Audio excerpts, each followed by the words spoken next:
السلام عليكم ورحمة الله وبركاته. ازيكم عاملين ايه؟ يا رب تكونوا بخير. بعد ما قفلت عليكم في الفيديو اللي فات بتاع الأسرار دي، اكتشفت حاجة ان لو طلعت هنا بصوا هيودوني فين. مكان حلو قوي، وانا هنلاقي راجل هنا قاعد وصفارة. طلع لكم الصوت عشان تسمعوا.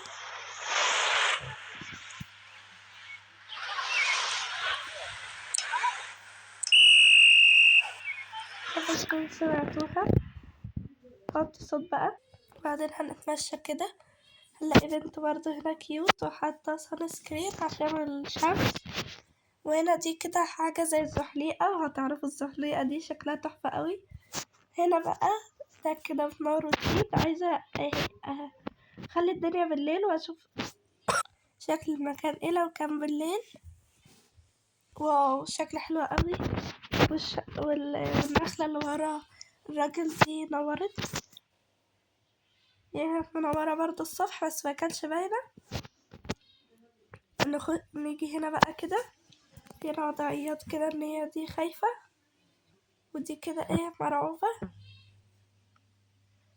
بص بقى ودونا فين. بص بقى. بصوا دول كده بيمشي كده. بصوا بقى، باين ان انا صغننة قوي.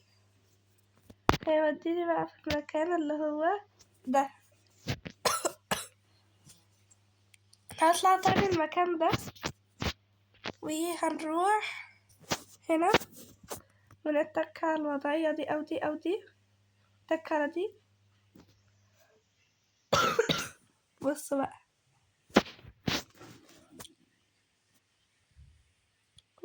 شكلها حلو قوي وانا بنزل، حاسة ان انا عيلة صغيرة. بس المكان ده شكله حلو قوي اللي احنا بندور فيه ده. بعدين هنرجع هنا وبس. ده كان تحديث النهاردة. ما تنسوش تعمل لايك شير وسبسكرايب. باي. وما تنسوش تقولي في تعليقات لو الفيديو ده عجبكم. بصوا دي كمان تقريبا قلناها في المرة اللي فاتت.